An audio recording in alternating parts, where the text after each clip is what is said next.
Deep in the shadow-wrapped valleys of Appalachia, where morning mist clings to ancient peaks like secrets refusing to be told, there exists a bloodline so twisted, so steeped in darkness, that locals still cross themselves when speaking the name, the Ashford family.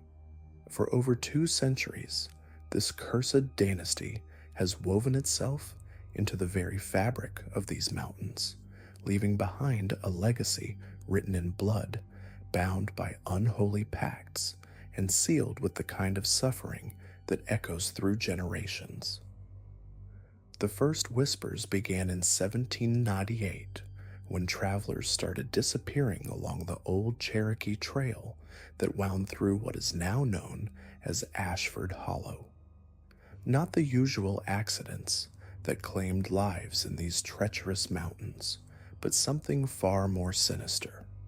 Bodies found weeks later, if they were found at all, bore marks that no wild animal could make, symbols carved into flesh, bones arranged in patterns that made even the most hardened frontiersmen turn away in revulsion. But to understand the true horror of the Ashford legacy, we must begin at the beginning, in the dying days of the 18th century, when a man named Ezekiel Ashford first set foot in these cursed hills.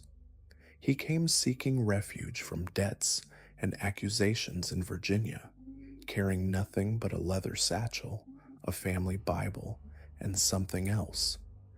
Something that would transform him from a desperate fugitive into the patriarch of America's most terrifying family dynasty.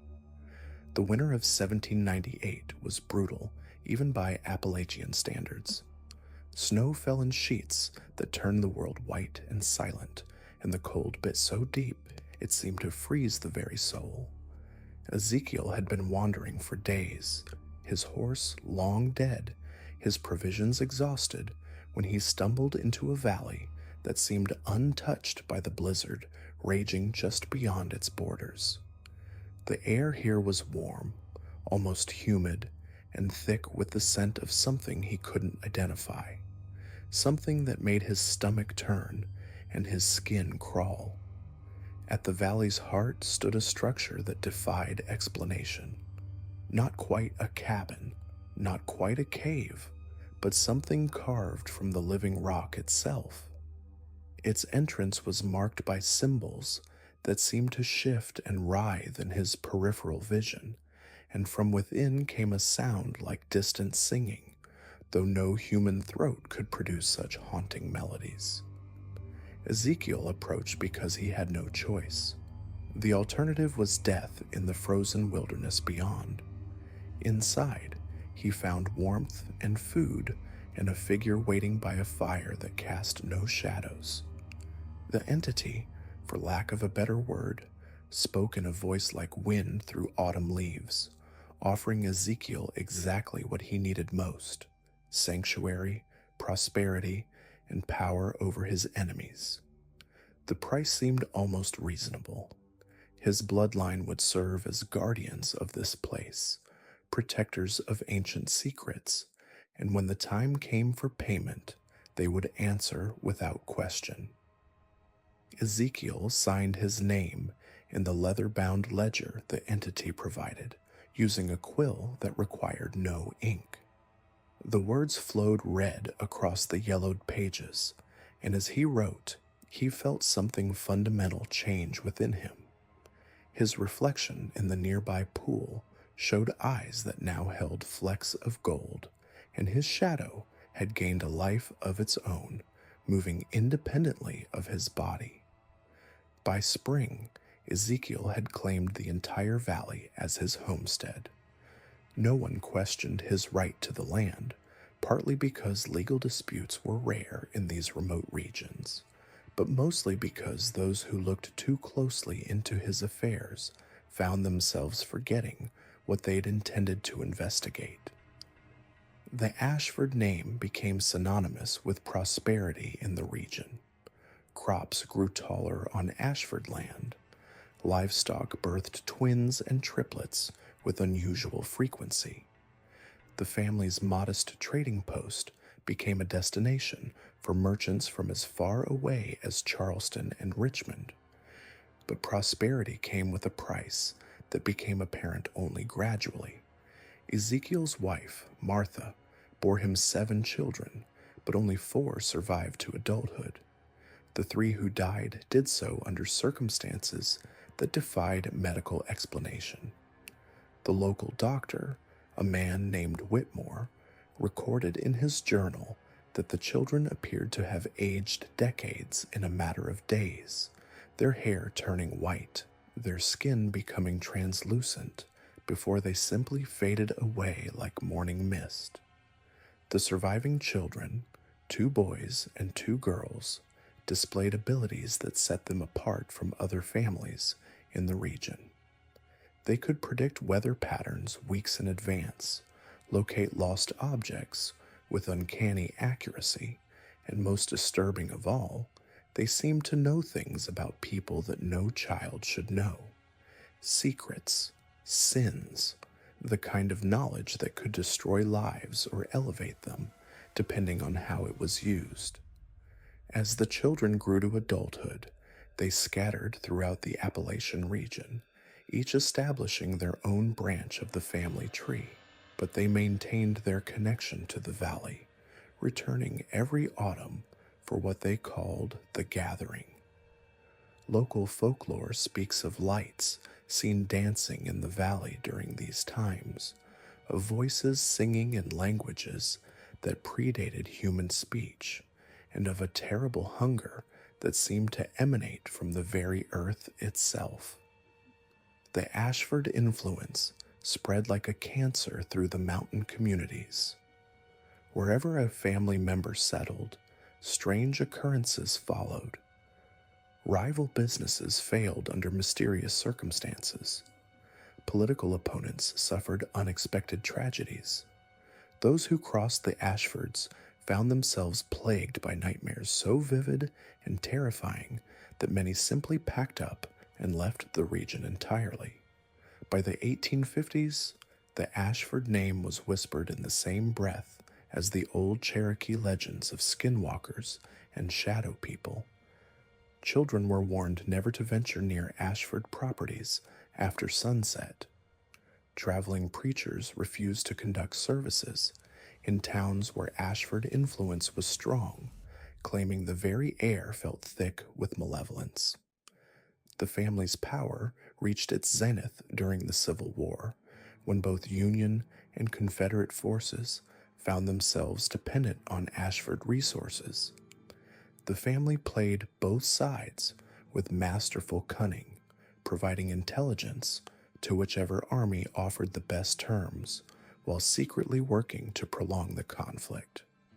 War was profitable, and the chaos it created provided perfect cover for their more unsavory activities. It was during this period that the most disturbing accounts of Ashford practices began to surface. Deserters from both armies spoke of being captured by Ashford men and taken to underground chambers where unspeakable rituals were performed. Those who escaped, and there were few, described ceremonies involving blood sacrifice, communion with entities that existed beyond human understanding, and the creation of what they called the Bound Ones, individuals whose souls had been traded for supernatural abilities. The war's end brought new challenges for the Ashford dynasty. The federal government's increased presence in the region meant their activities faced greater scrutiny, but the family adapted, as they always had. They moved their operations deeper into the mountains, establishing a network of hidden compounds connected by tunnels that honeycombed the entire region. Surface dwellings all became mere facades, while the real business of the family continued in the darkness below. Post-war industrialization brought new opportunities. Coal companies seeking to exploit Appalachian resources found themselves dealing with Ashford intermediaries who could guarantee labor peace and access to the most productive seams. Railroad companies discovered that track laid through Ashford territory never suffered the sabotage that plagued other lines. The family's influence grew from regional to national, though they maintained their mountain stronghold as the seat of their power. The 1890s marked what historians would later call the Ashford Consolidation, when the various family branches began working together with unprecedented coordination. Marriage alliances were arranged between cousins to keep the bloodline pure and concentrated. Children showing the strongest manifestations of the family gifts were taken to special schools hidden deep in the mountains, where they learned to harness abilities that would have been considered supernatural by outside observers. These schools, according to testimonies from individuals who claimed to have escaped them, were institutions of unimaginable horror. Children were subjected to rituals designed to awaken dormant abilities, procedures that left many scarred both physically and psychologically.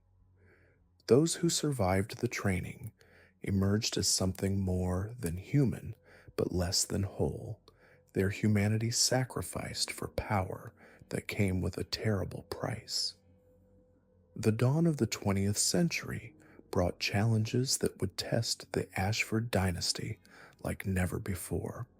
Federal law enforcement agencies were becoming more sophisticated, and the family's activities were attracting attention from investigators who couldn't be easily intimidated or bought.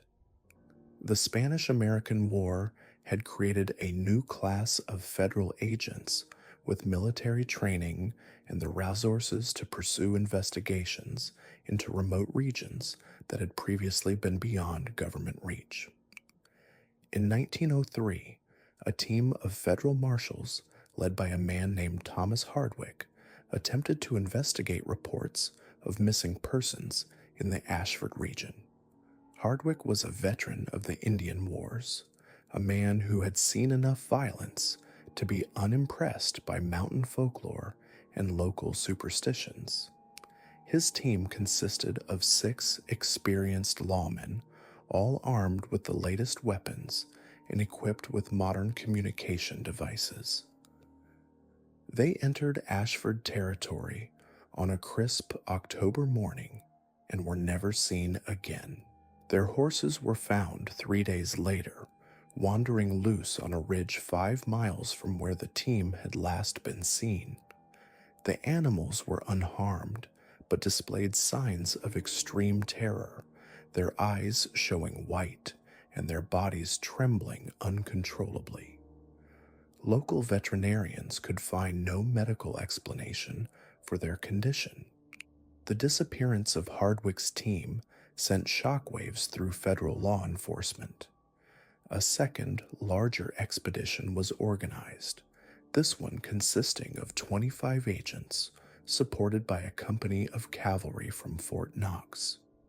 They approached Ashford territory with military precision, establishing forward camps and maintaining constant communication with their headquarters. But the mountains themselves seemed to resist their presence. Equipment malfunctioned without explanation. Compasses spun wildly, pointing in directions that changed from moment to moment. Men reported seeing figures moving through the forest, always just beyond clear sight, always watching.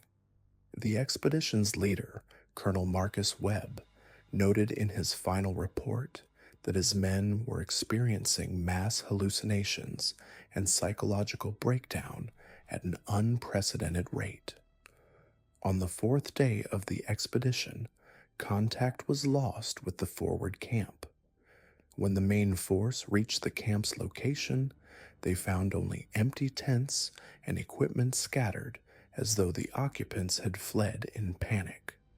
But there were no tracks, no signs of struggle, no indication of where 25 men and their horses had gone.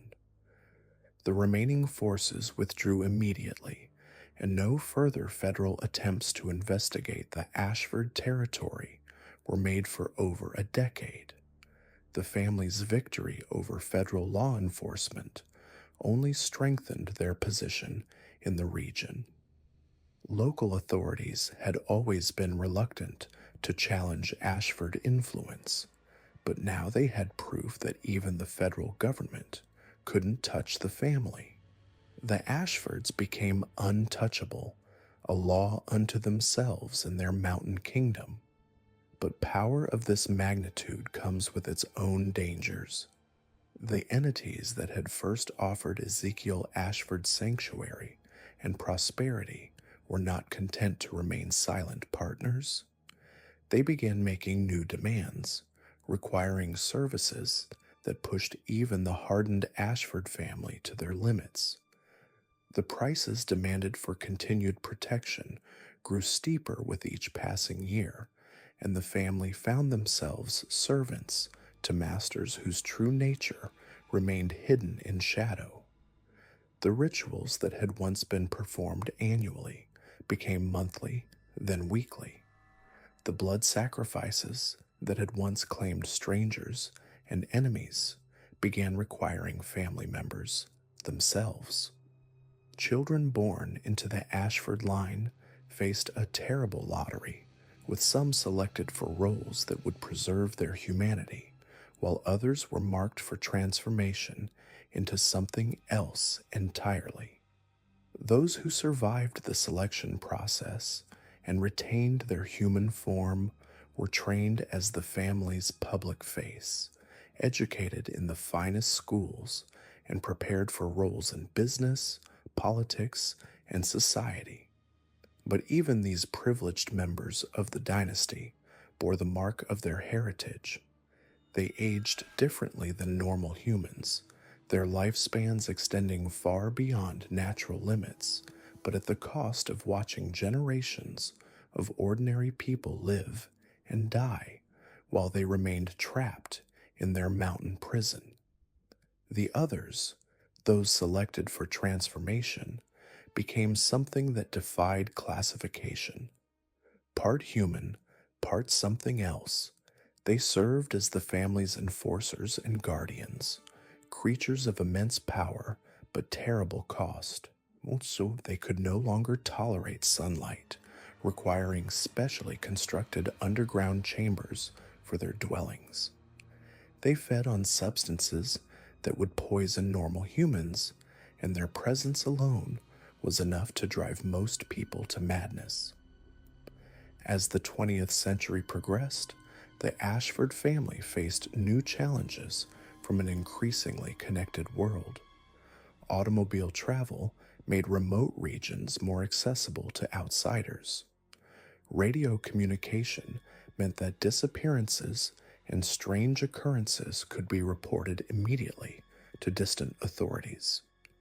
The family's traditional methods of maintaining secrecy and control became less effective with each passing decade, but they adapted, as they always had. Instead of fighting the modern world, they began to infiltrate it. Ashford descendants took positions in government agencies, law enforcement, and media organizations. They couldn't prevent investigations entirely, but they could control how those investigations were conducted and what conclusions were reached. Stories of strange occurrences in Ashford territory were dismissed as folklore, and physical evidence had a way of disappearing from official records. The family's influence extended far beyond their mountain stronghold. Ashford descendants could be found in boardrooms and political offices across the nation, their supernatural abilities giving them advantages that normal humans couldn't match.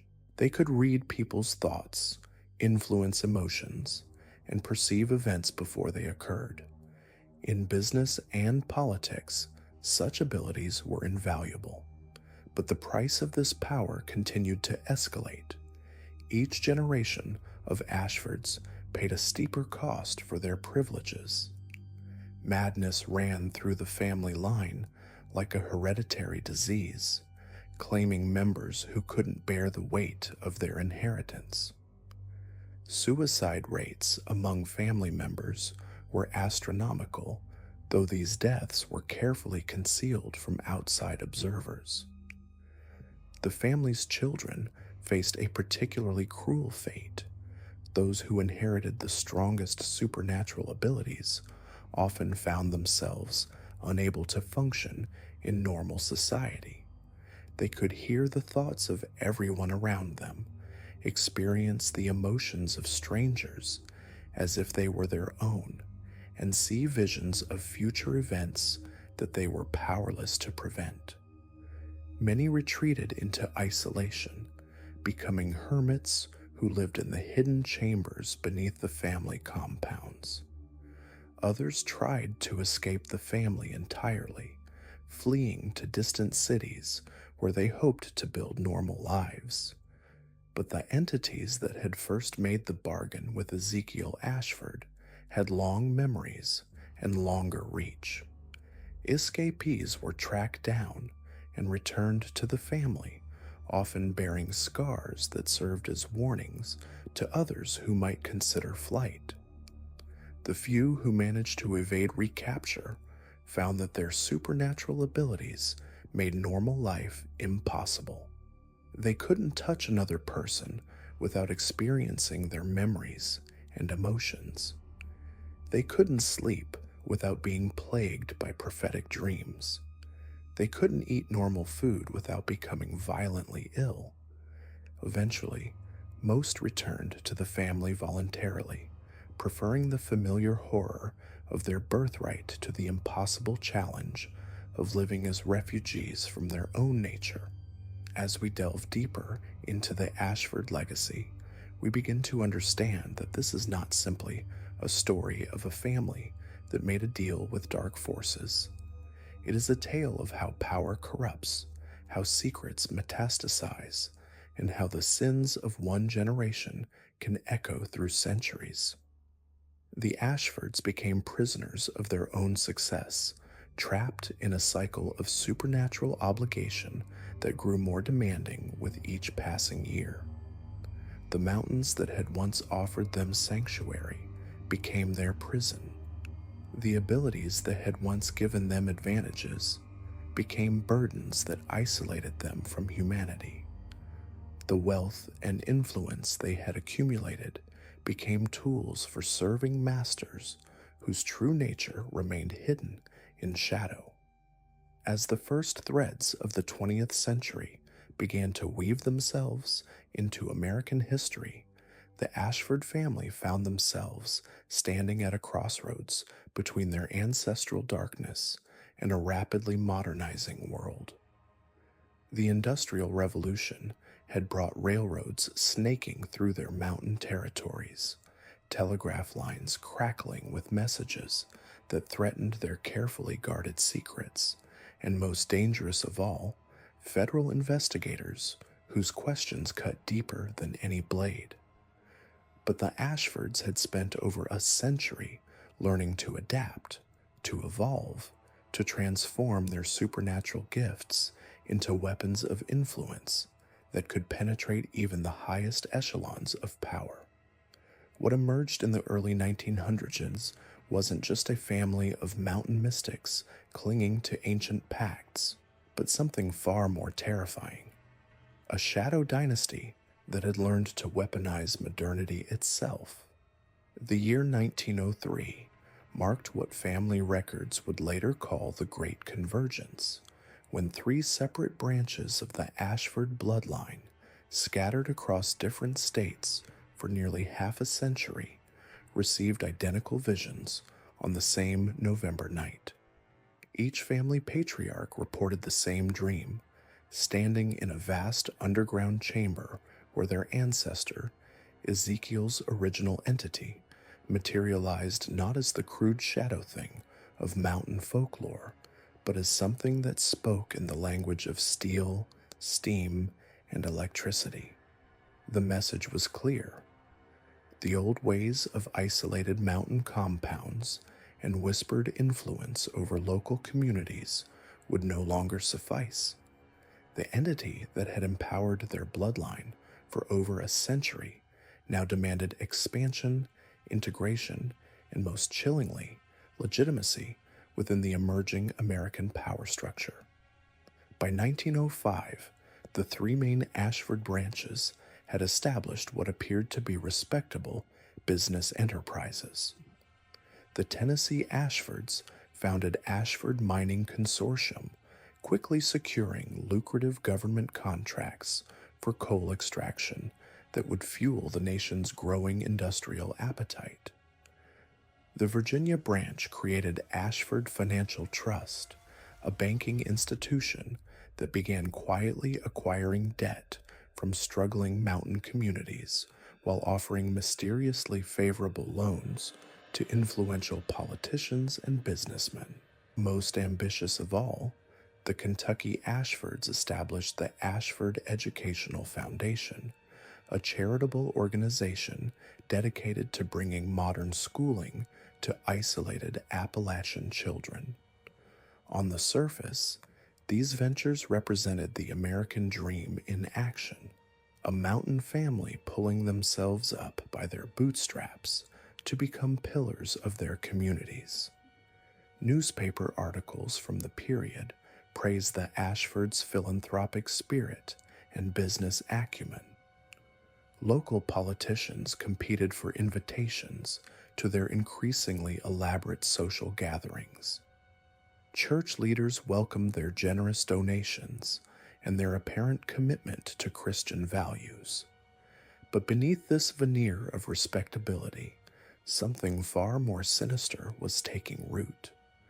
The Ashford Mining Consortium's operations revealed patterns that would have horrified any investigator clever enough to piece them together. Every mine they acquired experienced a dramatic surge in productivity within months of purchase, but at a cost that went far beyond the usual industrial accidents. Workers reported hearing voices calling from sealed shafts, equipment that operated more efficiently when stained with blood from minor injuries, and most disturbing of all, a peculiar form of loyalty that seemed to override their natural survival instincts. Mine foremen noted that Ashford employees would work shifts that should have killed them from exhaustion, descending into dangerous areas without proper safety equipment, all while displaying an almost religious devotion to their employers. More troubling were the disappearances. Every Ashford mine maintained what company records euphemistically called deep exploration shafts, tunnels that extended far beyond any economically viable coal seam. Workers assigned to these areas often vanished entirely, their disappearances explained away as accidents or desertions, though their families never received bodies to bury. The truth, recorded in encrypted family journals, discovered decades later, was that these deep shafts served as feeding grounds for the entity that had empowered the Ashford bloodline. The creature's appetite had grown alongside the family's ambitions, no longer satisfied with the occasional sacrifice of a desperate mountain dweller. It now demanded a steady stream of offerings, workers whose life force would be slowly drained to fuel the supernatural influence that made Ashford business ventures impossibly successful. The banking operations run by the Virginia Ashfords proved even more insidious in their methodology. Ashford Financial Trust didn't simply loan money. They dealt in a far more valuable currency, human desperation and dependency. Their loan officers possessed an uncanny ability to identify individuals at their most vulnerable moments, appearing at bedsides of the dying, at courthouse steps during foreclosure proceedings, at gravesides of family breadwinners. The contracts they offered seemed impossibly generous at first glance. Desperate families received immediate financial relief with terms that appeared almost charitable, but buried within the dense legal language were clauses that went far beyond monetary repayment. Borrowers unknowingly signed away rights to their children's education, their families' medical decisions, and most significantly, their bloodline's autonomy for generations to come. Children from families indebted to Ashford Financial Trust began displaying the same supernatural sensitivities that marked the Ashford bloodline itself. They demonstrated uncanny abilities to read emotions, influence decisions, and most disturbingly, and compulsive loyalty to Ashford family interests that superseded their devotion to their own parents. These children became unwitting agents, reporting on community activities, identifying potential threats to Ashford operations, and gradually transforming entire mountain communities into extensions of the family's supernatural network. The Ashford Educational Foundation represented perhaps the most chilling evolution of the family's influence. Under the guise of bringing modern education to isolated mountain children, they established a network of schools that served as recruitment and training centers for the next generation of supernaturally gifted individuals. Teachers at these institutions, handpicked from families already under Ashford influence, possessed an almost supernatural ability to identify children with latent psychic abilities. These gifted students received special attention, invited to attend exclusive summer programs at secluded Ashford facilities where they learned far more than reading, writing, and arithmetic. Former students who later escaped the family's influence described curricula that included meditation techniques designed to enhance supernatural perception, psychological manipulation methods disguised as communication skills, and most disturbing of all, ritualistic practices that gradually bound the children's developing abilities to the Ashford family's collective will. By 1910, the Ashford Educational Foundation operated over 30 schools across 5 states, creating a pipeline of supernaturally enhanced individuals who would grow up to occupy positions of influence throughout Appalachian society. These graduates became teachers, local politicians, business leaders, and even religious figures, all carrying within them a subtle but unshakable loyalty to their Ashford benefactors. The family's integration into legitimate society reached its zenith in 1912, when Cornelius Ashford, grandson of one of Ezekiel's sons, successfully ran for the United States House of Representatives. His campaign, remarkably well funded for a candidate from rural Kentucky, emphasized his family's commitment to bringing progress and prosperity to the mountain regions that had been neglected by previous politicians. Cornelius possessed the same supernatural charisma that marked all Ashford descendants, but refined through generations of selective breeding and supernatural enhancement. Voters found themselves inexplicably drawn to his speeches, even when they disagreed with his policies.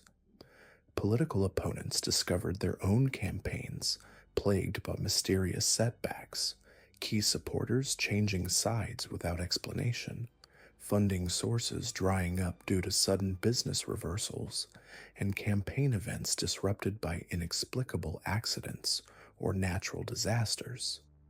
Once in Congress, Cornelius proved remarkably effective at advancing legislation that benefited not just his constituents, but specifically Ashford family interests. Mining safety regulations that should have curtailed dangerous practices somehow included exemptions that perfectly matched Ashford operations.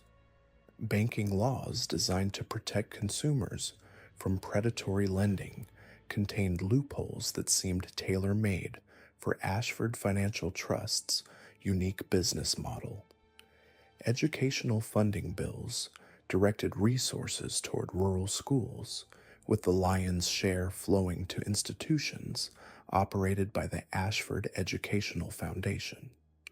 But Cornelius's true power lay not in his legislative achievements, but in his ability to identify and cultivate other individuals with supernatural potential within the government itself. He established what he called the Congressional Study Group on Rural Development, a bipartisan coalition of representatives who met regularly to discuss policies affecting mountain communities. In reality, these gatherings served as recruitment and indoctrination sessions where Cornelius used his enhanced abilities to identify politicians susceptible to Ashford influence and gradually draw them into the family's expanding network. By 1915, nearly a dozen members of Congress showed signs of the subtle personality changes that marked individuals under Ashford control. They voted as a bloc on issues affecting mountain communities, displayed an unusual interest in occult and supernatural topics, and most tellingly, began experiencing the same type of prophetic dreams that had guided Ashford family decisions for over a century. The family's growing political influence attracted attention from unexpected quarters. A small group of federal investigators, led by a tenacious Treasury Department agent named Marcus Whitmore, began noticing patterns in the Ashford business empire that suggested something far more complex than simple mountain entrepreneurship. Whitmore's team documented the impossible success rates of Ashford ventures, the unusual loyalty of their employees, and most intriguingly, a series of missing person reports that seemed to cluster around Ashford operations. Whitmore himself possessed a rare immunity to supernatural influence, a trait that made him uniquely dangerous to the Ashford family's continued expansion. His Irish grandmother had been what her community called a wise woman, someone gifted with the ability to see through supernatural deceptions and protect herself from mystical manipulation. This inherited resistance allowed Whitmore to investigate Ashford activities without falling under their spell, making him perhaps the first genuine threat the family had faced since their original pact. The investigators' preliminary report, filed in early 1916, painted a picture of a criminal enterprise that operated on a scale unprecedented in American history. Whitmore estimated that the Ashford network controlled directly or indirectly over 200 businesses, influenced the decisions of at least 15 elected officials, and maintained what amounted to private armies of supernaturally loyal followers across multiple states. Most damning of all, Whitmore's team had begun to uncover evidence of the ritualistic practices that powered the Ashford Empire. Surveillance of Ashford properties revealed regular gatherings where participants engaged in ceremonies that bore no resemblance to any known religious practice. Audio recordings captured chanting in languages that linguists couldn't identify, and photographic evidence showed geometric patterns and symbols that seemed to shift and change between exposures. The Ashford family's response to this federal investigation demonstrated just how far their capabilities had evolved since their ancestors' crude mountain bargain. Rather than retreating or attempting to destroy evidence, they launched a coordinated supernatural assault on the investigation itself. Whitmore's team members began experiencing what they initially dismissed as stress-related health problems. Agents reported severe insomnia accompanied by nightmares so vivid and terrifying that several requested transfers to other cases. Equipment malfunctioned at crucial moments, with cameras producing inexplicably distorted images and recording devices capturing only static when used near Ashford properties. Most disturbing of all, key witnesses began recanting their testimony, claiming they had been mistaken or lying about their previous statements regarding Ashford activities. The investigation reached its climax in October 1916 when Whitmore's team planned a coordinated raid on 3 major Ashford facilities simultaneously. The operation, involving over 50 federal agents, was designed to gather evidence and arrest key family members before they could coordinate a supernatural response. Instead, the raids revealed empty buildings that showed signs of hasty evacuation. At each location, agents found similar scenes, ritual chambers that had been meticulously cleaned but still retained traces of the ceremonies that had taken place there, underground tunnels that extended far deeper than building plans indicated, and most unsettling of all, messages carved into walls in the same shifting script that had confounded linguists. The messages, roughly translated, seemed to be warnings directed at Whitmore personally. They spoke of prices to be paid for interference, of bloodlines that would suffer for generations, and of powers that transcended human law and justice. More immediately threatening, they included details about Whitmore's personal life that no outsider should have known, the names of his children, the location of his elderly parents, and most chilling of all, the exact words of a lullaby his Irish grandmother had sung to him as a child. Within a week of the failed raids, the federal investigation into Ashford activities was quietly terminated. Official records cited budget constraints and lack of concrete evidence, but the truth was far more disturbing. 3 of Whitmore's key agents had suffered complete mental breakdowns, requiring institutionalization for conditions that doctors couldn't diagnose or treat. 2 others had simply vanished, leaving behind no trace except their badges and weapons found arranged in ritualistic patterns on their office desks. Whitmore himself survived, but at a cost that haunted him for the rest of his life. His inherited resistance to supernatural influence protected him from direct mental manipulation, but couldn't shield him from the psychological trauma of watching his team destroyed by forces that defied rational explanation. He spent his remaining years in government service working mundane cases, never again attempting to investigate anything that might attract Ashford attention. The failure of the federal investigation marked a turning point in Ashford family history. They had not merely survived scrutiny from the most powerful law enforcement agency in the nation. They had demonstrated their ability to neutralize such threats through supernatural means that left no evidence conventional authorities could prosecute.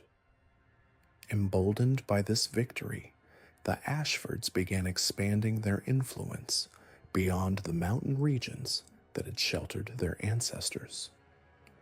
Ashford Financial Trust opened branches in major cities, offering the same predatory loans that had enslaved mountain communities to urban populations desperate for relief from economic hardship.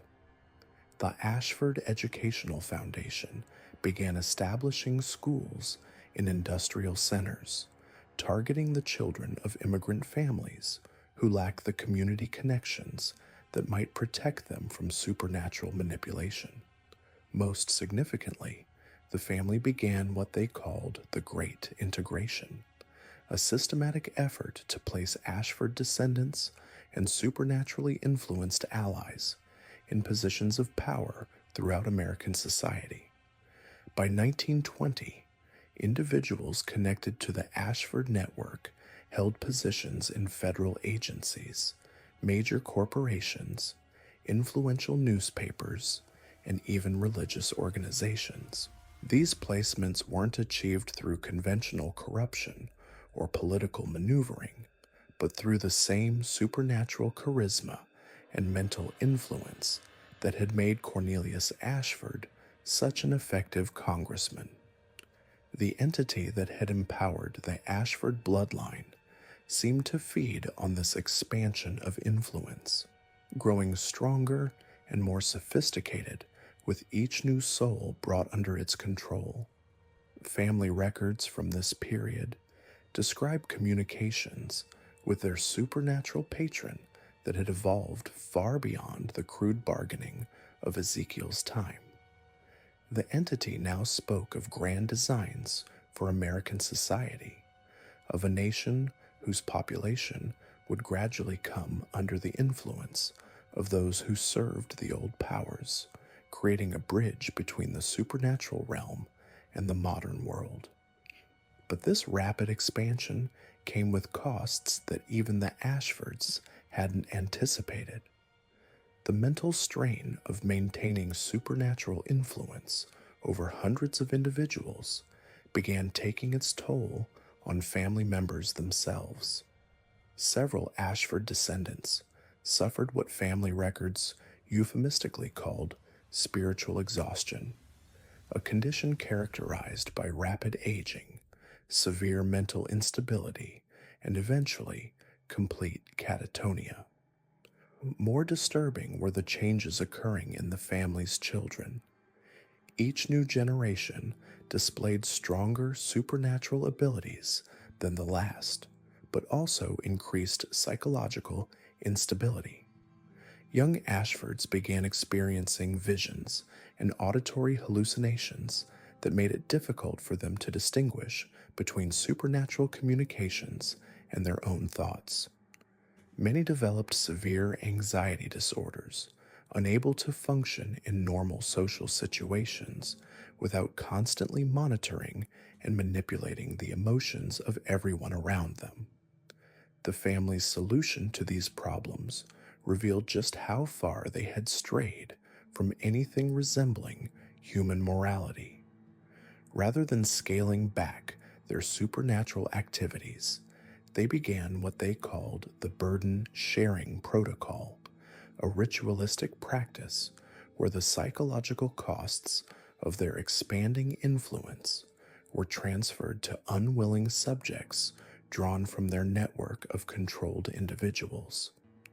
These human anchors, typically selected from families deeply indebted to Ashford businesses, were subjected to ceremonies that bound their mental and spiritual well-being to specific Ashford family members. When an Ashford descendant began showing signs of supernatural strain, the psychological burden would be transferred to their designated anchor, who would then suffer the mental breakdown that should have affected the Ashford individual.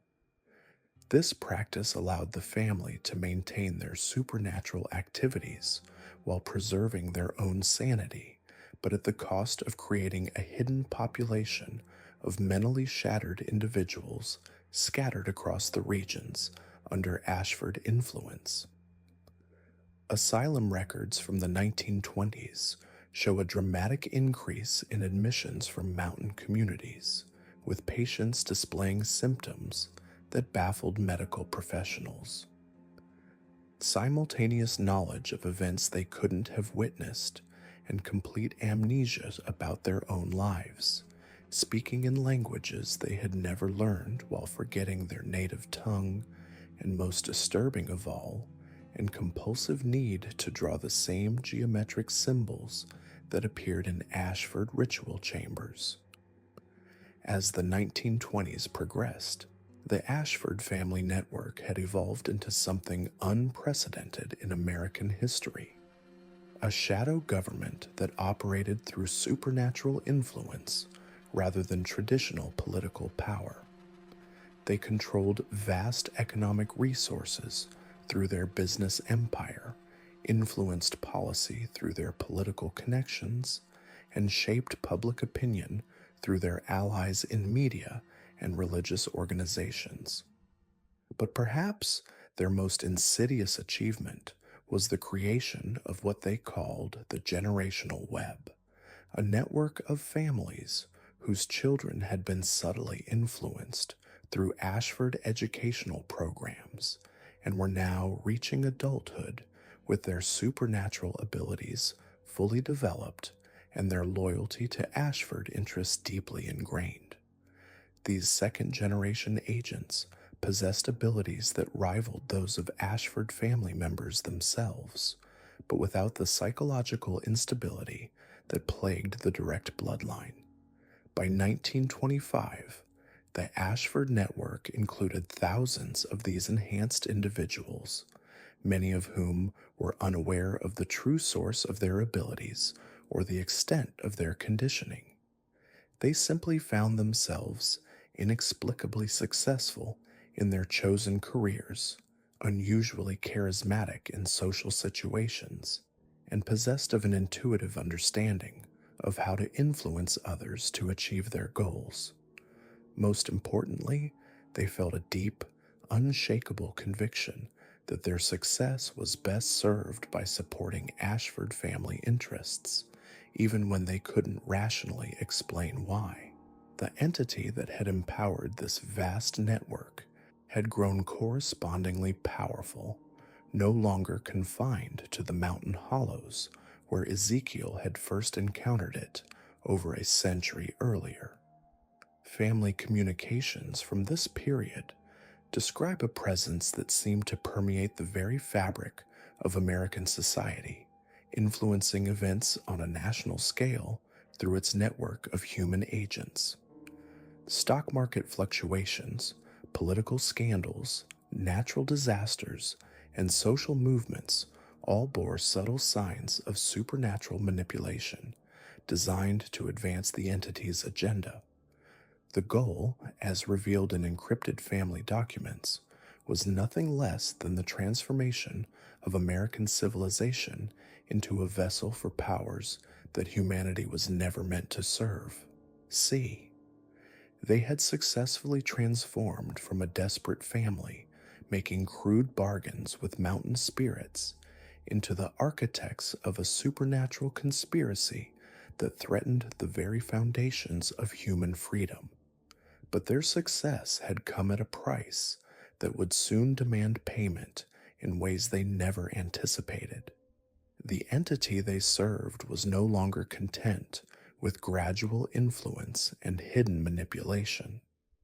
As the 1930s approached, bringing with them economic collapse and social upheaval, the old powers would demand more direct control over their human servants, setting the stage for a confrontation between supernatural ambition and human resistance that would determine the fate of an entire nation.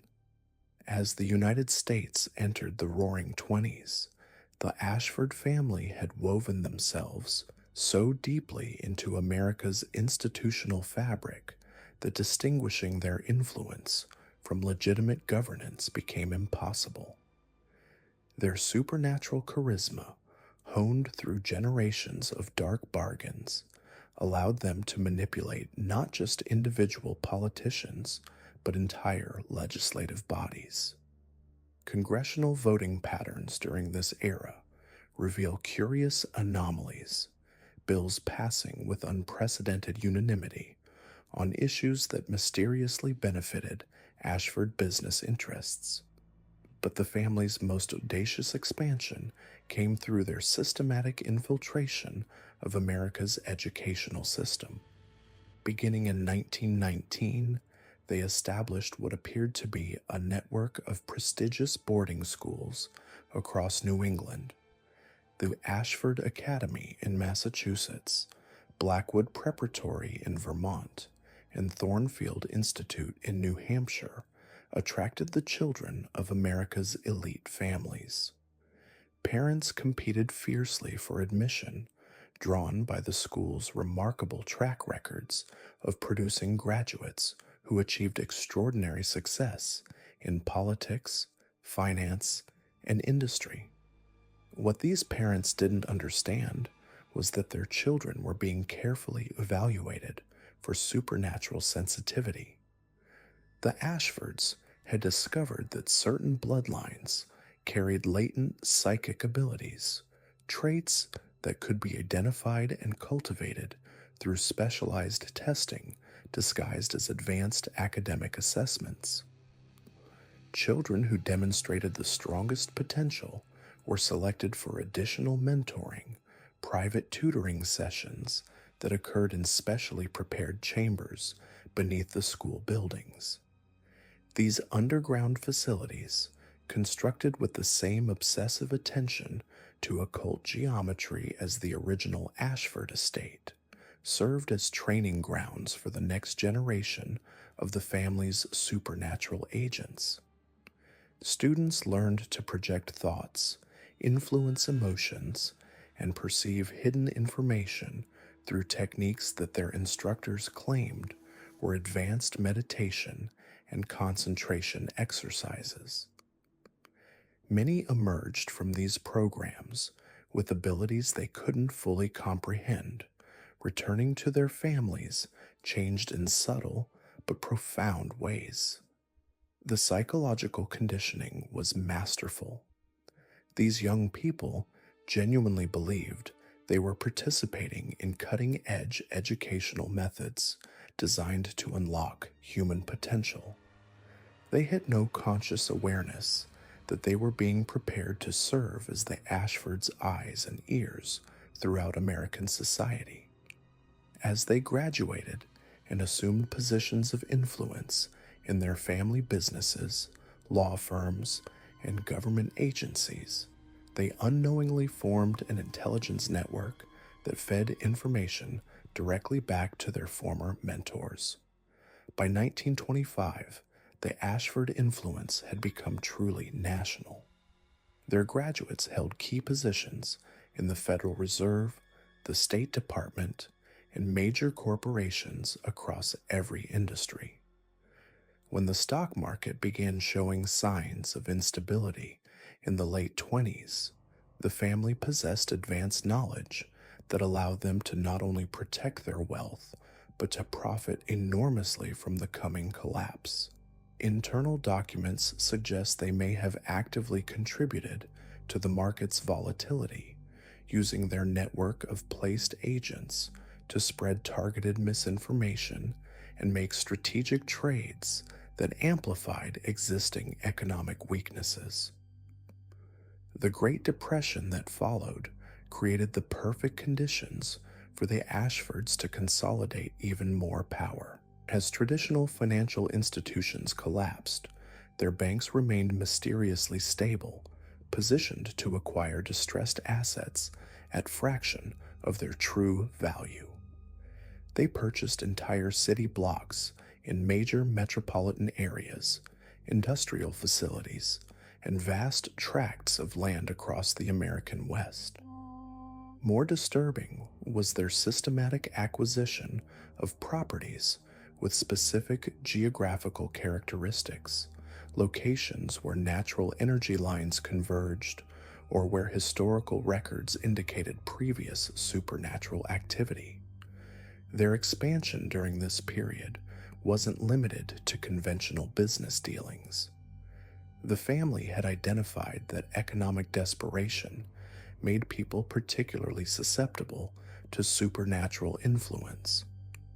They established what appeared to be charitable organizations offering assistance to struggling families, but these relief efforts came with hidden costs. Recipients of Ashford aid reported signing documents they couldn't quite remember, participating in ceremonies they described as gratitude rituals, and experiencing changes in their children's behavior following family visits to Ashford facilities. The most chilling aspect of their Depression-era activities was their development of what internal correspondence referred to as the Harvest Protocol. This systematic program identified individuals experiencing severe psychological distress, people whose desperation made them ideal candidates for supernatural bargains. Ashford agents, posing as counselors, social workers, or religious figures, would approach these vulnerable individuals and offer solutions to their problems. The contracts they signed appeared to be standard loan agreements or employment arrangements, but contained clauses written in languages that predated English, binding clauses that transferred far more than money or labor. Those who entered into these agreements initially experienced remarkable improvements in their circumstances. Unemployed men found lucrative positions, struggling businesses suddenly thrived, and sick family members recovered from terminal illnesses. But the true cost became apparent over time. These individuals aged prematurely, suffered from inexplicable ailments, and most disturbing of all, their children began displaying unusual abilities and behavioral changes that marked them as potential recruits for the next generation of Ashford operatives. The family's growing network of supernatural agents allowed them to experiment with increasingly ambitious forms of social manipulation. They discovered they could influence entire communities by targeting key individuals within social hierarchies. A mayor, police chief, or prominent businessman under Ashford influence could shape the attitudes and behaviors of thousands of people through their normal social interactions. The supernatural charisma these agents possessed was contagious in subtle ways, spreading through communities like an invisible epidemic that left entire populations more susceptible to suggestion and control. As the 30s progressed, the Ashfords began implementing what they called the Integration Initiative. Rather than operating as a secret society separate from mainstream American institutions, they worked to become those institutions. Their agents didn't infiltrate government agencies. They became the agencies. They didn't manipulate banks. They were the banks. This approach required patience and careful planning, but by the end of the decade, distinguishing between Ashford interests and American interests had become virtually impossible. The family's influence extended into areas that seemed far removed from their traditional concerns. They funded archaeological expeditions to sites where ancient civilizations had reportedly practiced supernatural arts, seeking artifacts and knowledge that could enhance their abilities. Their agents infiltrated universities, steering academic research toward areas that served their purposes while suppressing investigations that might expose their activities. They influenced Hollywood productions, ensuring that films depicting supernatural themes either ridicularized such concepts or presented them in ways that misdirected public understanding. Most ambitiously, they began shaping American foreign policy to serve their supernatural agenda. The family had identified similar bloodlines and traditions in other parts of the world, ancient families, and secret societies that had made their own bargains with otherworldly entities. Through their agents in the State Department and intelligence agencies, they worked to establish connections with these foreign counterparts, creating an international network of supernatural influence that transcended national boundaries. The approach of World War II presented both opportunities and challenges for the Ashford dynasty. The chaos and desperation of global conflict created ideal conditions for supernatural manipulation, but it also brought increased government scrutiny to all aspects of American society. The family adapted by positioning themselves as patriotic supporters of the war effort, using their industrial holdings to manufacture military equipment while ensuring their agents occupied key positions in wartime agencies. Their most audacious wartime operation involved the establishment of what appeared to be a research facility dedicated to developing new technologies for the military. Located in a remote area of Nevada, the facility ostensibly worked on advanced radar and communication systems. In reality, it served as a testing ground for supernatural techniques on a massive scale. Military personnel assigned to the facility underwent psychological conditioning that made them ideal subjects for experiments in group consciousness manipulation, remote viewing, and what internal documents described as psychic warfare capabilities. The experiments conducted at this facility pushed the boundaries of what the Ashfords had previously attempted. They discovered they could link the consciousness of multiple individuals, creating shared awareness that allowed for unprecedented coordination and communication. More disturbing was their success in projecting supernatural influence across vast distances, using specially prepared subjects as conduits to affect the thoughts and emotions of enemy populations thousands of miles away. By 1945, as the war concluded, the Ashford family had evolved into something unprecedented in human history. They were no longer simply a wealthy dynasty with supernatural abilities. They had become a shadow government, operating within and alongside legitimate American institutions. Their agents occupied positions of authority throughout the federal bureaucracy. Their financial holdings spanned every major industry, and their supernatural capabilities had grown to encompass forms of influence that previous generations could never have imagined. The post-war boom that followed created new opportunities for expansion. The family recognized that America's emergence as a global superpower would allow them to extend their influence worldwide. They began planning operations that would span decades, patient strategies designed to gradually bring entire nations under their supernatural dominion. The techniques they had perfected in American communities could be scaled up and adapted for different cultures and societies. The Ashford dynasty had successfully completed its transformation from a desperate colonial family making bargains for survival into the hidden architects of American power. Their supernatural abilities, enhanced and refined through generations of careful breeding and ritual practice, now operated on a scale that affected millions of lives. The entity that had first appeared to Ezekiel Ashford in that Pennsylvania forest had proven to be a patient investor, and by the mid-20th century, the returns on its investment were exceeding even its otherworldly expectations. As America entered the atomic age, the Ashford family stood poised to guide humanity into a future where the boundaries between natural and supernatural, between human will and otherworldly influence, would become increasingly meaningless.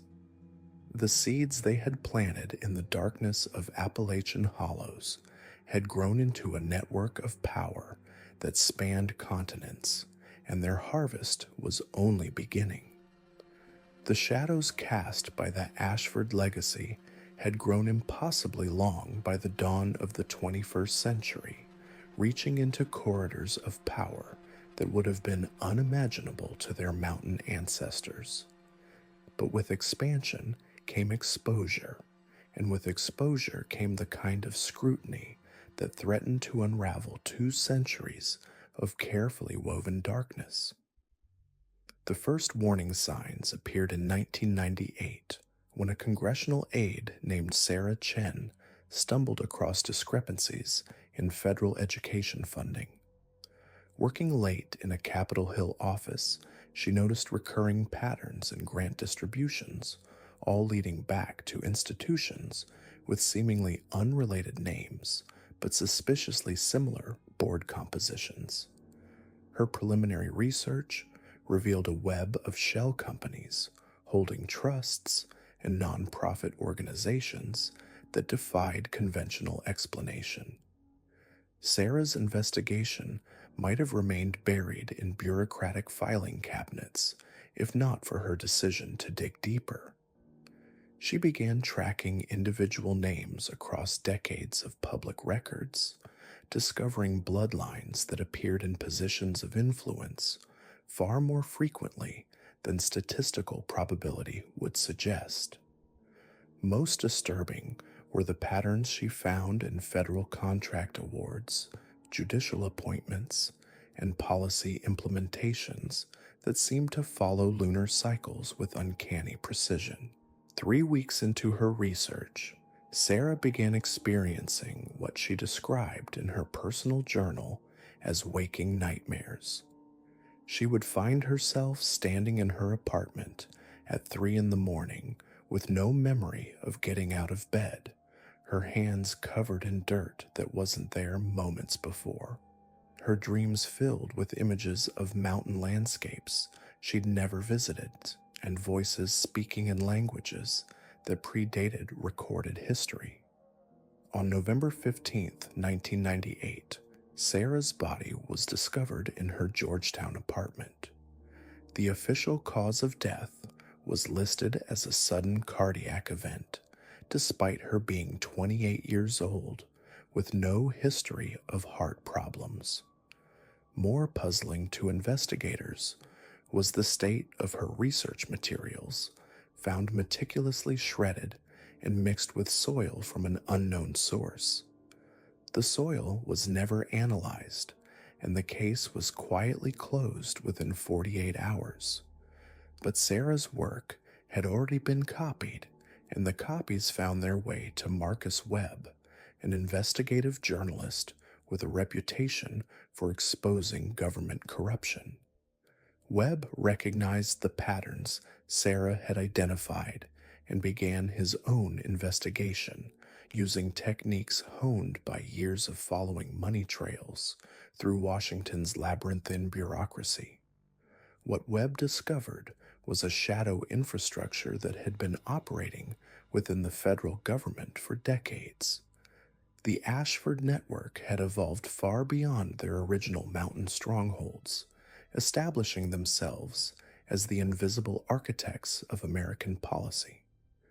They controlled key positions in regulatory agencies, influenced Supreme Court decisions through carefully placed clerks and advisors, and maintained extensive files on virtually every elected official in the country. The scope of their influence was staggering.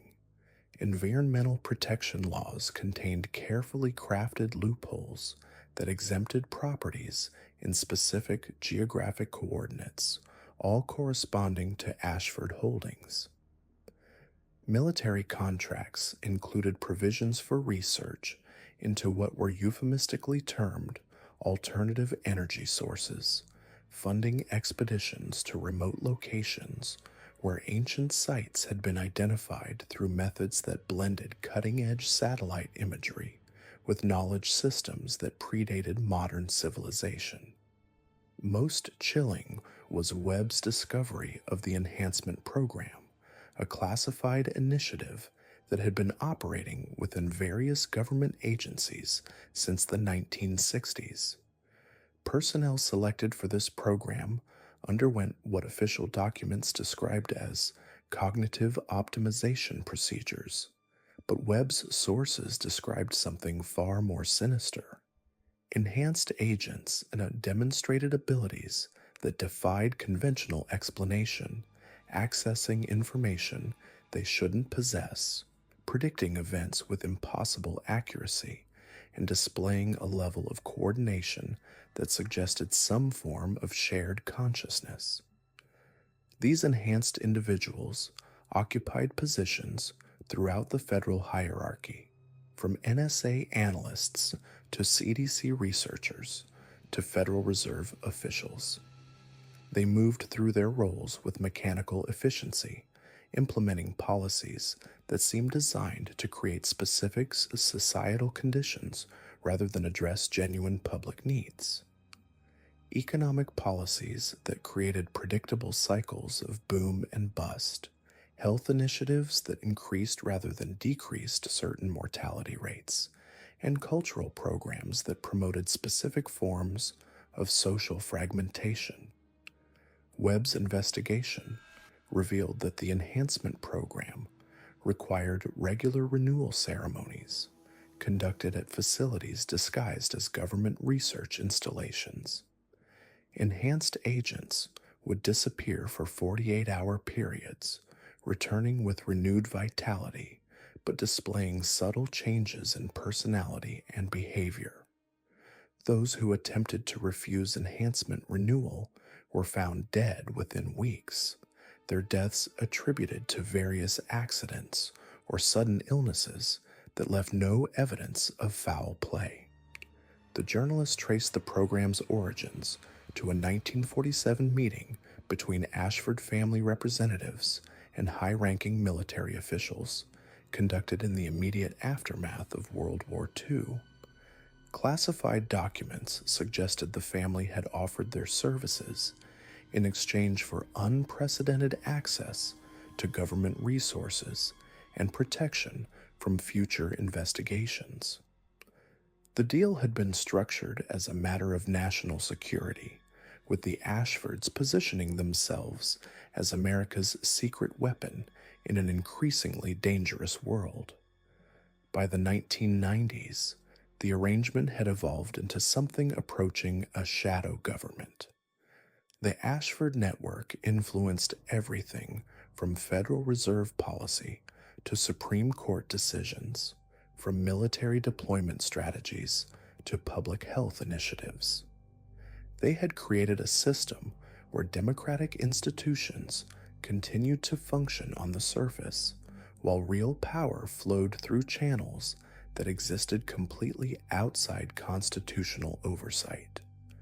Webb's research uncovered evidence of international expansion as well. The family's influence extended to the World Bank, the International Monetary Fund, and various United Nations agencies. Enhanced agents occupied key positions in foreign governments, multinational corporations, and international non-governmental organizations. What appeared to be independent global institutions were revealed to be components of a coordinated system designed to implement policies that served the family's ancient agenda. The scope of this agenda became clearer as Webb analyzed decades of seemingly unrelated events, economic crises that drove populations toward desperation, environmental disasters that displaced communities from specific geographic locations, and cultural movements that eroded traditional social structures, all followed patterns that suggested deliberate orchestration. The Ashford network wasn't simply accumulating power for its own sake. They were systematically reshaping human civilization according to principles that dated back to their original Mountain Pact. Most disturbing were the demographic studies Webb discovered, research projects that tracked bloodline genetics across multiple generations with a focus on identifying individuals with specific hereditary markers. These studies suggested the family was engaged in a form of selective breeding program conducted on a global scale, using enhanced agents to identify and either recruit or eliminate individuals whose genetic profiles met certain criteria. The recruitment process was subtle but effective. Promising individuals would find themselves presented with extraordinary opportunities, scholarships to elite universities, job offers from prestigious organizations, or invitations to exclusive social circles. Those who accepted these opportunities would gradually be drawn into the family's sphere of influence, their talents harnessed for projects they didn't fully understand. Those who demonstrated resistance or asked too many questions would face increasingly severe obstacles until they either submitted or were eliminated. Webb's investigation revealed that the family's enhanced agents had infiltrated virtually every major institution in American society. Universities conducted research projects designed to identify and recruit individuals with specific psychological profiles. Corporations implemented hiring practices that favored candidates with particular genetic markers. Religious organizations promoted theological interpretations that aligned with the family's esoteric beliefs. Entertainment companies produced content that gradually shifted cultural attitudes toward acceptance of concepts that would have been rejected by previous generations. The cumulative effect was a form of social engineering conducted on an unprecedented scale. American society was being systematically transformed according to specifications that served the family's supernatural agenda, with most citizens completely unaware of the forces shaping their lives. Democratic institutions provided the illusion of self-governance, while real decisions were made by entities that drew their authority from sources that existed outside human understanding.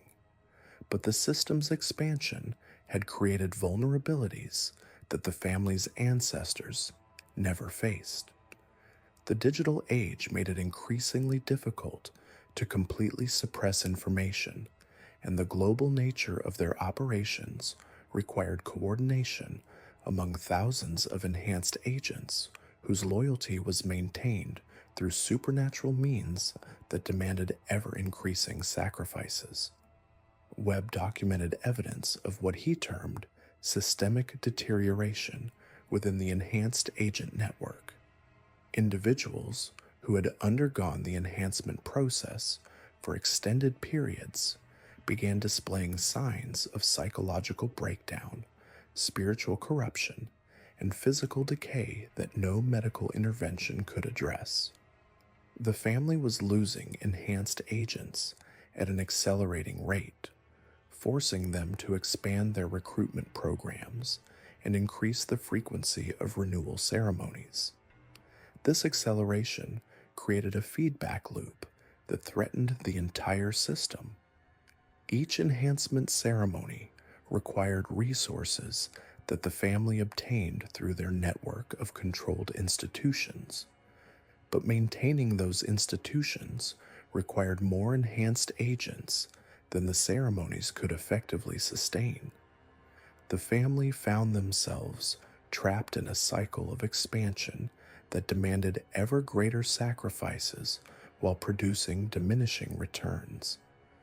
Webb's research suggested that the family was approaching what he termed a convergence point, a moment when their supernatural obligations would exceed their ability to meet them through conventional means. His analysis of historical patterns indicated that such convergence points had occurred before, typically resulting in periods of social chaos that provided cover for massive ritualistic activities designed to renew the family's power base. The journalist's final report, completed just weeks before his death in a suspicious car accident, warned of an impending crisis that would make previous historical upheavals pale by comparison.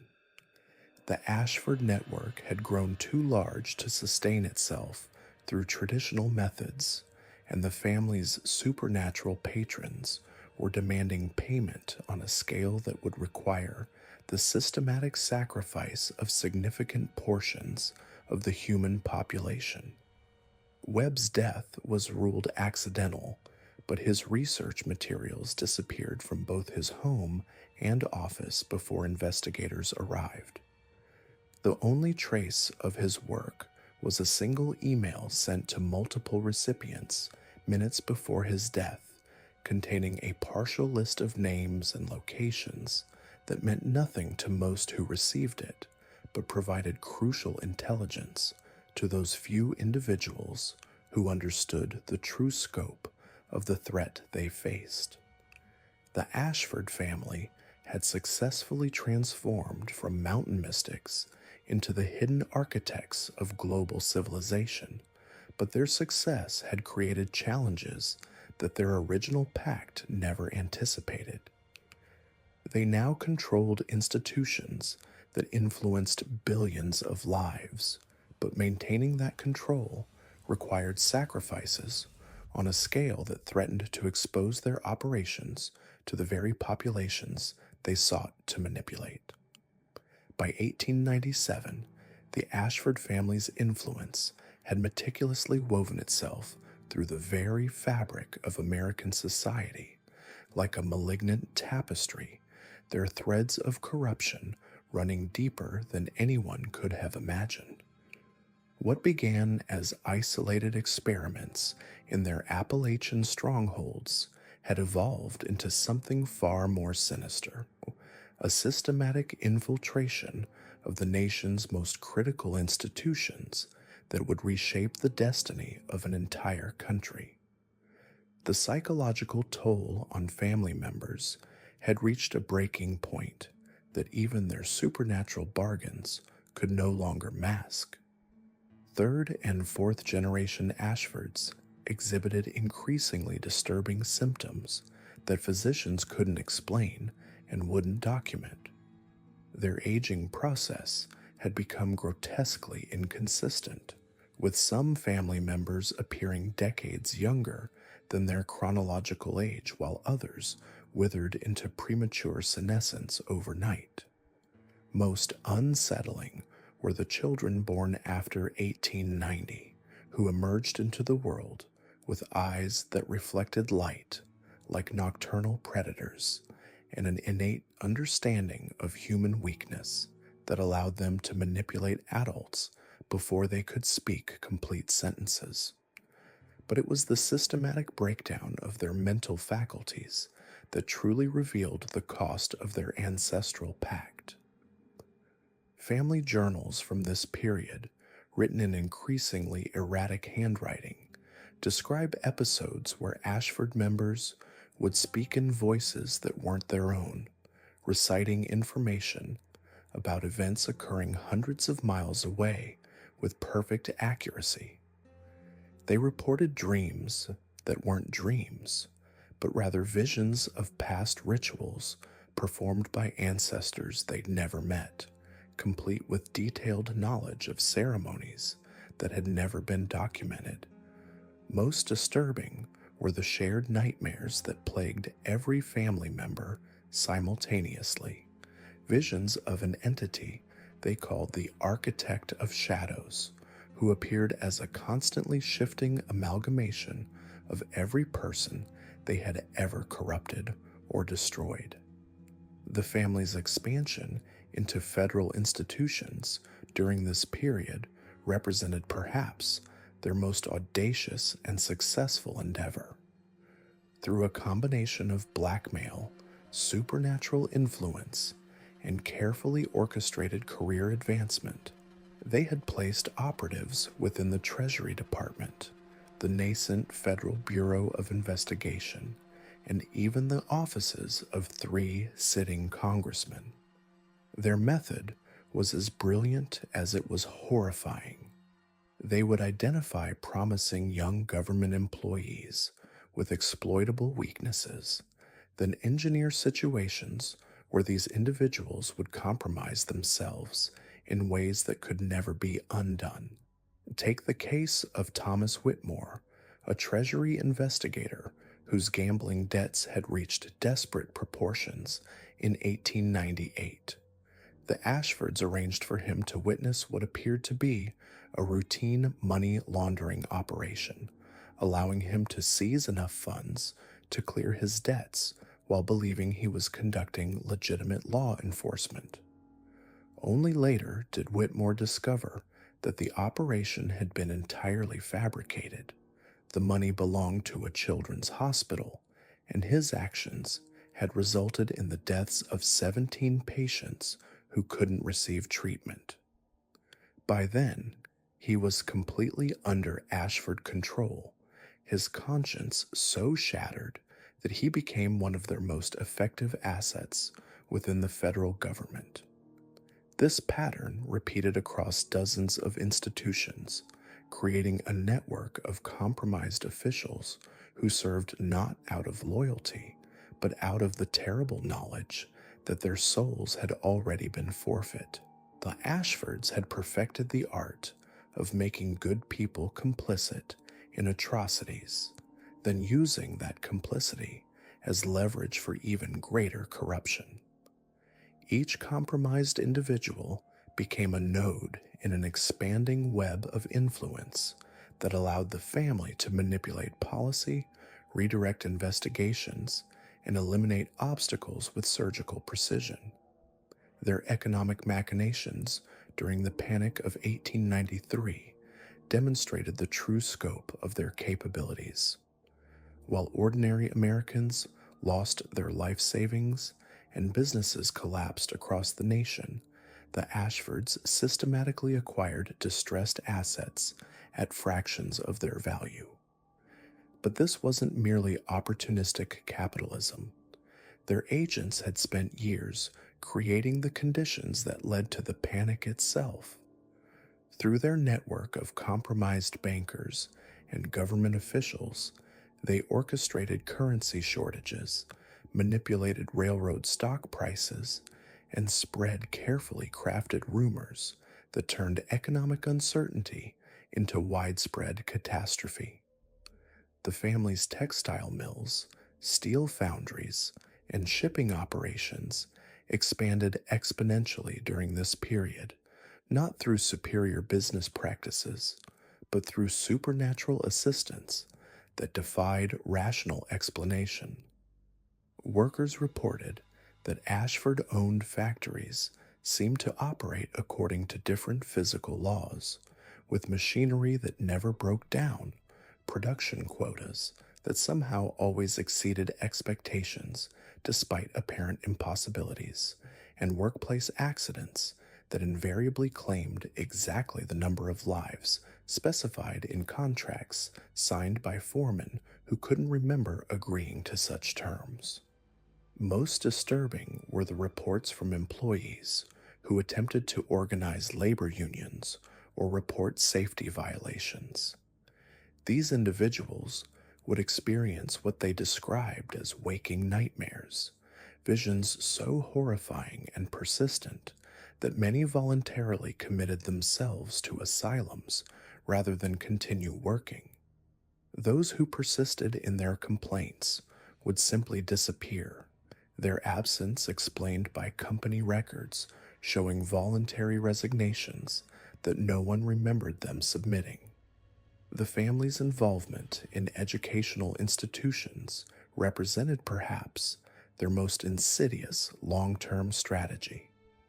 Beginning in 1894, they began establishing private academies throughout New England, institutions that attracted the children of America's most prominent families through a combination of academic excellence and social prestige. These schools, which appeared to offer the finest education available anywhere in the country, were actually laboratories for testing advanced methods of psychological manipulation and social conditioning. Students at Ashford academies received instruction that went far beyond traditional curricula. They learned to recognize and exploit psychological weaknesses in others, to manipulate social dynamics through seemingly innocent interactions, and to identify individuals who might serve their purposes in adulthood.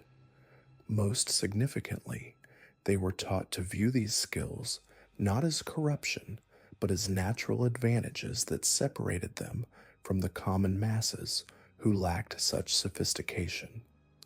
The graduation ceremonies at these schools involved rituals that parents assumed were merely elaborate, theatrical presentations celebrating academic achievement. In reality, these events served as initiation ceremonies where students were formally inducted into the Ashford network of influence. The rituals involved drinking from ceremonial cups that contained substances harvested from the family's original pact site, binding the graduates to the family's supernatural bargain, whether they understood the true nature of their participation or not. By 1899, hundreds of young men and women who had passed through Ashford academies were assuming positions of influence throughout American society. They became judges, business leaders, military officers, and politicians, all carrying within them a compulsion to serve interests they couldn't consciously identify, but felt powerless to resist. This represented the family's ultimate achievement, the creation of a shadow aristocracy that could shape American society from within, using individuals who believed themselves to be acting according to their own moral convictions. The military applications of their influence became apparent during the Spanish-American War, when Ashford connected officers consistently received intelligence that proved uncannily accurate while their equipment functioned with supernatural reliability. Weapons supplied by Ashford manufacturers never misfired. Medical supplies from their pharmaceutical subsidiaries proved remarkably effective, and strategic decisions influenced by their network of compromised advisors led to victories that military historians still struggle to explain through conventional analysis. But the true horror of their military involvement became apparent in the aftermath of the conflict, when soldiers who had served under Ashford influence began experiencing psychological symptoms that military physicians couldn't treat. These veterans reported shared nightmares of battlefields where the dead continued fighting, visions of enemy forces that appeared more as supernatural entities than human adversaries, and an inexplicable compulsion to gather in specific locations on certain dates to perform rituals they couldn't remember learning. The family's supernatural abilities had evolved considerably by this period, moving beyond the crude blood rituals of their early years to encompass sophisticated forms of mental manipulation that could be exercised across vast distances. This included money that had passed through Ashford banks, products manufactured in their facilities, and even food grown on land they had once owned. The implications were staggering. Every economic transaction involving Ashford enterprises created a potential point of influence. Every product they manufactured carried a subtle corruption that could affect its users, and every policy decision influenced by their network of compromised officials spread their influence further through the mechanisms of government itself.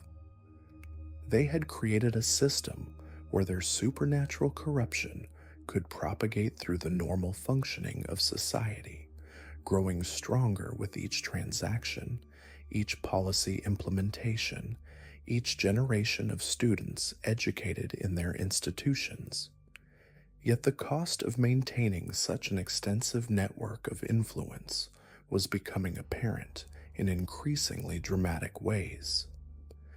Family members who attempted to exercise their abilities too frequently or across too great a distance would suffer what they termed resonance feedback, episodes where they would temporarily lose their individual identity and speak with the voices of every person they had ever influenced. These episodes could last for days, during which the affected individual would cycle through dozens of different personalities, languages, and memories that belonged to their victims.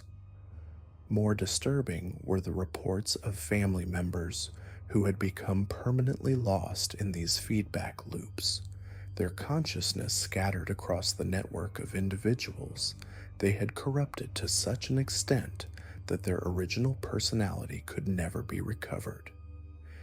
These individuals continued to function in their daily lives, but family members could tell that something else was looking out through their eyes, something that wore their relative's face, while serving purposes that transcended individual human will. The entity they had originally contracted with in 1798 was making its presence felt more directly as the century drew to a close. Family rituals that had once required elaborate preparation and specific timing now occurred spontaneously, with family members finding themselves compelled to perform ceremonies they didn't remember planning. The boundary between their individual wills and the supernatural force they served was dissolving, transforming them from conscious collaborators into instruments of the intelligence that operated according to logic they couldn't comprehend. Documents from this period describe family meetings where members would arrive with no memory of traveling to the gathering, participate in discussions conducted in languages none of them recognized, and make decisions that seemed to serve strategies extending far beyond their original goals of wealth and influence. They were becoming components in a machine whose ultimate purpose remained hidden from them, their individual desires and ambitions increasingly irrelevant to the supernatural intelligence that guided their actions. The psychological research being conducted in their private facilities had yielded discoveries that would have revolutionized understanding of human consciousness if they had ever been made public. Ashford researchers had identified specific neural pathways that could be manipulated to alter personality, memory, and decision-making processes with surgical precision. They had developed techniques for transferring memories between individuals, creating artificial personalities that could be implanted in willing subjects, and establishing permanent psychological connections that allowed one person to control another's actions across any distance. These discoveries were being applied not just to their enemies, but to family members themselves, as the distinction between controller and controlled became increasingly meaningless within their organization. Children born into the family after 1895 underwent procedures that integrated these artificial neural modifications from birth, creating individuals who possessed human bodies but consciousness that operated according to principles designed by the supernatural entity they served. The implications for the coming 20th century were staggering. The Ashford family had created the infrastructure for a form of control that transcended traditional concepts of political or economic power. They had developed methods for reshaping human consciousness itself, techniques that could be applied through systems so integrated into daily life that their victims would never suspect they were being manipulated.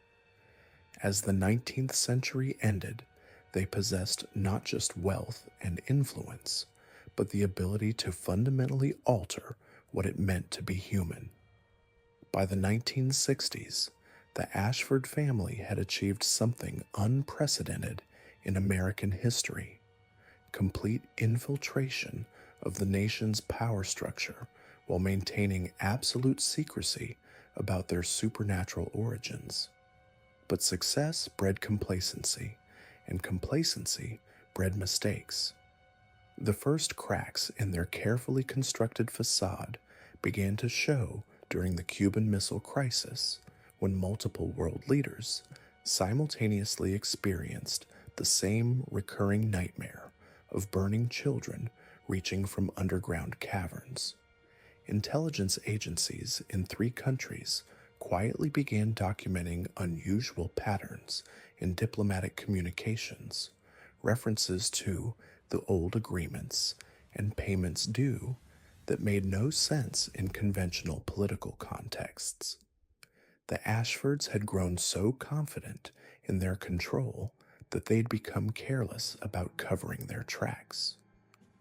Corporate executives spoke too freely in private meetings about quarterly blood offerings.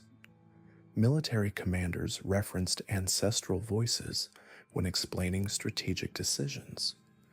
Academic researchers published papers that, when analyzed together, revealed disturbing correlations between unexplained geological events and policy changes. Most damaging of all, the enhanced children from their breeding programs were beginning to malfunction.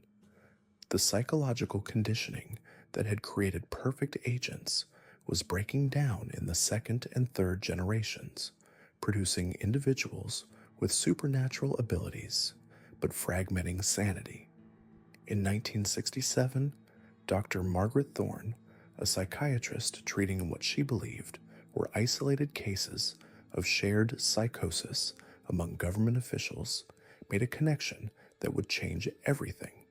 Her patients, ranging from a Pentagon analyst to a Federal Reserve economist, all described identical visions during their sessions. A great house built into a mountain, filled with portraits of people whose eyes moved independently of their painted faces. They spoke of contracts written in languages that predated human civilization, of ceremonies where participants aged years in single nights, of children born with memories that belonged to the dead.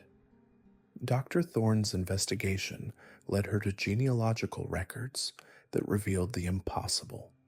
Key figures in American power structures all traced their lineage to a small cluster of families who had allegedly died in various accidents throughout the 19th century. Yet these supposedly deceased bloodlines continued to produce offspring who inevitably rose to positions of influence. When she attempted to publish her findings, her research was mysteriously destroyed in a fire that left only her office damaged in an otherwise untouched building. The message was clear, but Dr. Thorne was too determined to heed the warning. Working in secret, she began documenting patterns of supernatural activity surrounding major political events. The Kennedy assassination coincided with reports of strange lights over the Appalachian Mountains. The Vietnam War escalation followed a series of unexplained seismic events that registered on no official monitoring equipment. The Watergate scandal erupted precisely 13 months after multiple witnesses reported seeing the aurora borealis in southern skies where it had never appeared before. Each event seemed to require a sacrifice of American innocence, feeding some hungry presence that grew stronger with each national trauma. The Ashfords had evolved beyond their original mountain-bound existence. Their network now included offshore banking systems that laundered supernatural currencies alongside conventional money, research facilities that studied both cutting-edge technology and ancient summoning techniques, and communication networks that operated through dreams and shared consciousness rather than traditional methods. They had learned to harvest power not just from individual desperation, but from collective national anxiety, economic uncertainty, and social upheaval. Their agents had infiltrated every level of society. Small town mayors who could influence local elections through supernatural charisma, university professors who subtly shaped academic thought by incorporating occult principles into mainstream curricula, entertainment industry executives who embedded psychological triggers into popular media, preparing the public consciousness for eventual revelation and acceptance of their rule. Religious leaders who gradually introduced concepts of predestination and supernatural hierarchy into their sermons, conditioning congregations to accept authority from inhuman sources. The family's children were no longer fully human. Successive generations of selective breeding and ritual enhancement had produced beings with extended lifespans, telepathic abilities, and an instinctive understanding of psychological manipulation. They aged differently, their bodies maintaining youthful appearances, while their minds accumulated centuries of knowledge and cunning. Some had developed the ability to exist in multiple locations simultaneously, attending board meetings in New York while simultaneously conducting ceremonies in hidden temples carved into mountain bedrock. But the most disturbing evolution was in their relationship with their original supernatural patrons. The entities that had first offered desperate settlers prosperity in exchange for blood had grown more sophisticated in their demands. They no longer required simple offerings of life force or human sacrifice. Instead, they fed on the degradation of human potential, the corruption of innocent institutions, and the systematic destruction of humanity's capacity for genuine spiritual connection. Every law passed that increased human suffering, every war started for profit rather than principle, every educational system that produced compliant workers rather than independent thinkers fed their insatiable appetite for spiritual entropy. The Ashfords had become gardeners of human despair, cultivating fields of fear, hopelessness, and moral confusion that stretched across entire continents. Their success was measured not in traditional wealth or political power, but in the statistical increase of suicide rates, the decline of community cohesion, and the growing sense of meaninglessness that permeated modern life. They had learned that a population in existential crisis was far more controllable than one facing mere physical hardship. Dr. Thorne's research revealed that the family's influence operated through what she termed psychic infrastructure, a network of psychological triggers embedded in everything from architectural design to consumer advertising. Shopping centers were built according to ancient geometric patterns that induced mild dissociation and increased susceptibility to suggestion. Highway systems followed ley lines that channeled spiritual energy toward key collection points.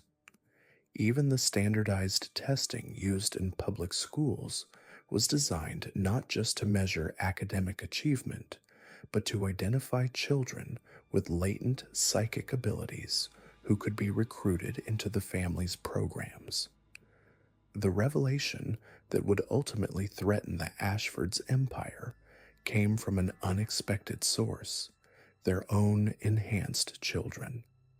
The psychological conditioning that had created perfect agents was breaking down in ways that even the family's sophisticated manipulation techniques couldn't control. Others began forming emotional attachments to their assigned targets, sabotaging operations by warning victims or providing protection. Most dangerous of all were the children who began dreaming of their supernatural ancestors, not as beneficent guides, but as parasitic entities that viewed humanity as livestock. These dreams revealed the true nature of the family's bargain. They were not partners with cosmic forces, but sophisticated tools being used to prepare Earth for something far more terrible than mere domination. The entities that had empowered them were themselves servants of intelligences so alien that human consciousness could barely comprehend their existence, let alone their intentions. The year 1969 marked a turning point when 7 enhanced children from different family branches simultaneously experienced identical visions of a great convergence, a moment when the barriers between dimensions would thin enough to allow their patrons' true masters to enter physical reality. The process required not just the subjugation of human will, but the complete transformation of human consciousness into something compatible with alien thought patterns. The Ashfords weren't building a secret empire to rule humanity. They were preparing humanity for absorption into a cosmic hierarchy where individual identity would cease to exist. These revelations created the first serious internal conflict the family had faced since their original pact. Some members, particularly those who had maintained more human psychological characteristics, began to question whether their centuries of effort had been worth the ultimate cost. Others, so transformed by their supernatural enhancements that they barely retained human emotions, viewed the coming convergence as evolution rather than extinction. The family that had maintained perfect unity for 2 centuries began to fracture along lines that would ultimately determine not just their own fate, but the future of human consciousness itself. The stage was set for a confrontation that would dwarf their previous challenges, as the very forces that had empowered them prepared to collect on a debt that had been accumulating interest for nearly 200 years. So the Ashford name joins a dark registry alongside the Holloway Mine Dynasty, the Carver Timber Barons, the Lowell Healing Bloodline, the Thornton Coal Empire, and the Whitaker Musical Legacy. 5 families who discovered that in these ancient mountains, prosperity always demands payment in blood and shadow. Their descendants walk among us still, carrying secrets that predate the first European settlements, bound by contracts written not in ink but in suffering. The mountains remember every bargain struck in desperation, and somewhere in the mist-shrouded hollows, the old agreements wait patiently for the next generation to honor what their ancestors promised in darkness.